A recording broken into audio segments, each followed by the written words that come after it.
Good evening बच्चों, मैं आपका सर सत्येंद्र कुमार। आज मैं 12वीं के हिंदी के पहला चैप्टर बातचीत शीर्षक निबंध के बचे हुए प्रश्न करवाएंगे। आज देखते हैं बातचीत साहित्य की कैसी विधा निबंध है और इसके निबंधकार या रचनाकार कौन है? बालकृष्ण भट्ट। आपको ऑब्जेक्टिव में क्वेश्चन भी आएगा, बातचीत साहित्य की कैसी विधा है, आपको बताने हैं निबंध, और इसके रचनाकार या निबंधकार कौन है? बालकृष्ण भट्ट। आज मैं आपको व्याख्या संबंधित क्वेश्चन करवाऊंगा। पहला क्वेश्चन है, हमारी भीतरी मनोवृत्ति प्रति चलने में रंग दिखाया करती है। वह प्रपंचात्मक संसार का एक बड़ा भारी आईना है जिसमें जैसी चाहो वैसी सूरत देख लेना कोई दुर्घट बात नहीं है। बोलेंगे प्रस्तुत पंक्तियां हमारी पाठ्य पुस्तक दिगंत भाग 2 के पाठ बातचीत शीर्षक निबंध से ली गई हैं। इसके रचनाकार या निबंधकार बालकृष्ण भट्ट हैं। इन पंक्तियों के माध्यम से वो बताना चाहते हैं कि हमारा जो मन है, हमारा जो चित्त है, कभी शांत बैठने वाला, चैन बैठने वाला नहीं है, क्योंकि इंग्लिश में कहावत है mind is a restless bird. Mind हमारा यानी हमारा चित्त जो है, हमारा जो मन है, तो कभी शांत बैठने वाली चिड़िया नहीं है।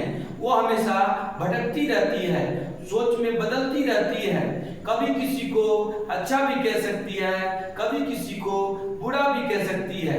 हम अपने मन को एक आईना माने, उसमें हम कभी किसी की अच्छी सूरत देखते हैं, कभी किसी की बुरी सूरत देखते हैं। हमारे ऊपर है जो हम इस आईने में कैसी सूरत देखना चाहते हैं। अगर कोई इंसान अपने मन को, चित्त को शांत रखे, स्थिर रखे, तो वो दुनिया में हर एक सफलता प्राप्त कर सकते हैं। अगर वो अपने मन को, चित्त को शांत नहीं रखेंगे तो वो अवश्य ही सफलता प्राप्त नहीं करेगा, या अगर प्राप्त भी करेगा तो वो जिस योग्य है वो सफलता प्राप्त नहीं करेगा, क्योंकि हमारा मन और चित्त हमेशा बेचैन रहता है। हर समय वो प्रपंचात्मक दिमाग में सोचता रहता है। उसके दिमाग में अच्छे लोगों के प्रति बुरे बात भी आ सकते हैं और बुरे लोगों के प्रति अच्छे बात भी आ सकते हैं। लेकिन हर एक इंसान में अच्छाइयाँ और बुराइयां दोनों होती हैं। जिसका मन शांत होता है वो बुरे लोगों में भी अच्छाइयाँ ढूंढकर वो ग्रहण करते हैं और बुराइयां को छोड़ देते हैं। लेकिन अगर हमारा मन शांत नहीं होगा तो अच्छे लोगों में भी हम बुराइयां देखेंगे, सोचेंगे और बुराइयां ले लेंगे, अच्छाइयां छोड़ देंगे। इसलिए हमेशा उन्होंने कहा है कि अपने मन को, चित्त को शांत रखना चाहिए। दूसरा प्रश्न है, सच है जब तक मनुष्य बोलता नहीं तब तक उसका गुण दोष प्रकट नहीं होता है। बोलेंगे प्रस्तुत पंक्तियां हमारी पाठ्य पुस्तक दिगंत भाग 2 के पाठ बातचीत शीर्षक निबंध से ली गई हैं। इसके निबंधकार या रचनाकार बालकृष्ण भट्ट हैं। इन पंक्तियों के माध्यम से उन्होंने 2 विदेशी विद्वानों या मनोवैज्ञानिकों के बारे में बातचीत का जो डेफिनेशन है, परिभाषा है, उनका जो विचार है बातचीत के बारे में उन्होंने बताया है। एक का नाम था बेन जॉनसन और दूसरे का नाम था एडिसन।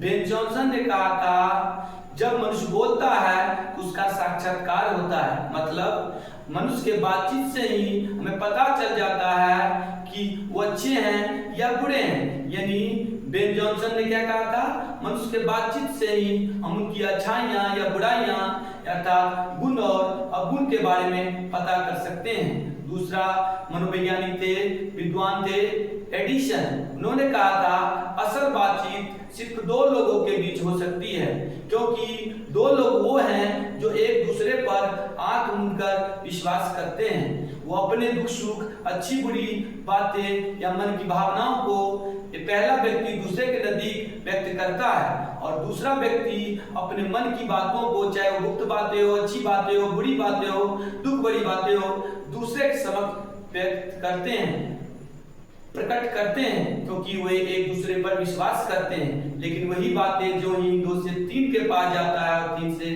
4 के पास जाता है, ये बातें की कोई महत्व नहीं रहती।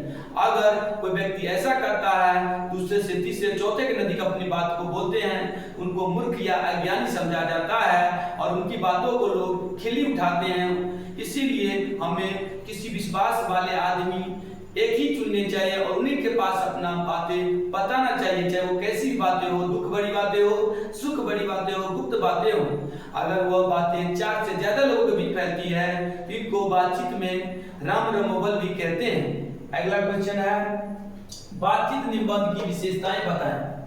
बातचीत निबंध की बहुत सारी विशेषताएं हैं। इसमें दिखाया गया है बातचीत शीर्षक निबंध में जो भगवान ने 84 लाख योनि यानी जीव बनाया है। इसमें सर्वश्रेष्ठ जीव जो बनाया है, सर्वश्रेष्ठ जो प्राणी बनाया है वो मनुष्य है, क्योंकि जितने भी जीव है उनके अंदर वाक्य शक्ति यानी बोलने की शक्ति नहीं दी है। उनको बोलने की शक्ति दी है, उनकी जो आवाज दी है सब इंसान समझ नहीं सकता, सारे जीव नहीं समझ सकता, लेकिन मनुष्य की जो बोली है, मनुष्य एक दूसरे की बातों को समझ सकता है। मनुष्य ऐसा प्राणी है जो सभी जीव जो है उनकी जो आवाज है उसको समझ सकता है, पकड़ सकता है।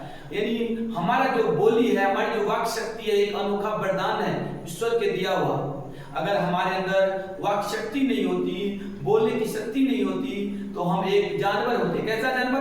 बिना पूंछ के जानवर। और अपने वाक शक्ति नहीं होती, बोलने की शक्ति नहीं होती तो हम लोग अपने दोस्त संबंधी के पास अपनी बातें प्रकट नहीं कर पाते, बोल नहीं पाते और किसी कोने में पड़े रहते। बातचीत के संदर्भ में 2 मनोवैज्ञानिक प्रसिद्ध विद्वान जो विदेशी थे, एक का नाम था बेन जॉनसन और दूसरा का नाम था एडिसन। उन्होंने अपनी अपनी वक्तव्य दी है, उन्होंने अपनी राय दी है बातचीत के संबंध में। उसने बातचीत के संदर्भ में उन्होंने परिभाषाएं दी हैं।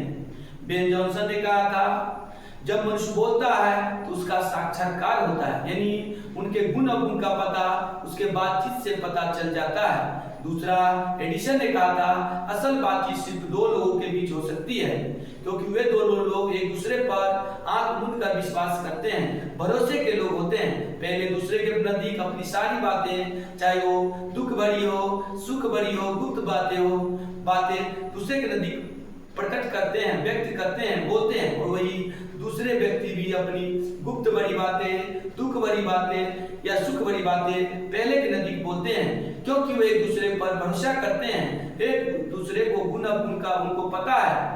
लेकिन वही बातें 2 से 3 के पास जाता है, 4 के पास जाता है तो बातें की महत्व नहीं रहती और उस इंसान को जो 2 से 3 के बाद फैलाते हैं या बोलते हैं, प्रकट करते हैं, उनको अज्ञानी या मूर्ख माना जाता है। और 4 से ज्यादा लोगों के बीच होती है बातें, चली जाती है बातें, उसको राम रमोबल कहते हैं।